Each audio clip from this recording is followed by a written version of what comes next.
আশিফ ভাই তো আমার সাথে, আমরা যখন একসাথে থাকি সবসময় আমাকে রিকোয়েস্ট করে যে তারাবির তেলাওয়াতের জন্য করি। আপনারা শুনবেন না ইনশাআল্লাহ? যদি আপনারা না শুনেন তাহলে কি জন্য বলবো ইনশাআল্লাহ। তাহলে আমি তো তেলাওয়াত করি। রেডিও সুর, যেটা আমাদের বাংলাদেশের প্রখ্যাত কারি উবাইদুল্লাহ হাফিজাহুল্লাহ, উনি অনেক আগে মৃত্যুবরণ করেছেন। আল্লাহ যেন আমাদের সম্মানিত কারি সাহেবকে জান্নাতুল ফিরদাউস নসিব করেন। সকলে বলে আমিন। أعوذ بالله من الشيطان الرجيم. بسم الله الرحمن الرحيم. الحمد لله رب العالمين الرحمن الرحيم مالك يوم الدين. إياك نعبد وإياك نستعين.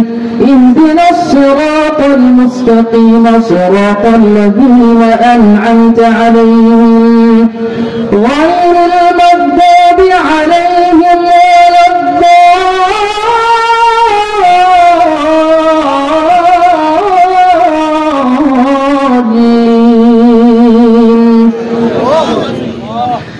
بسم الله الرحمن الرحيم. ياسين والقرآن الحكيم إنك لمن المرسلين على صراط مستقيم. تنزيل العزيز الرحيم لتنذر قوما ما أنذر آباؤهم فهم غافلون. لقد حق القول على أكثرهم فهم لا يؤمنون. إنا جعلنا في أعناقهم أغلالا فهي إلى الأذقان فهم مقمحون.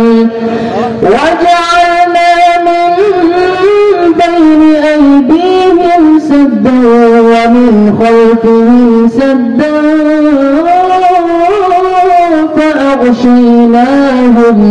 فأغشيناهم فهم لا يبصرون. صدق الله العظيم.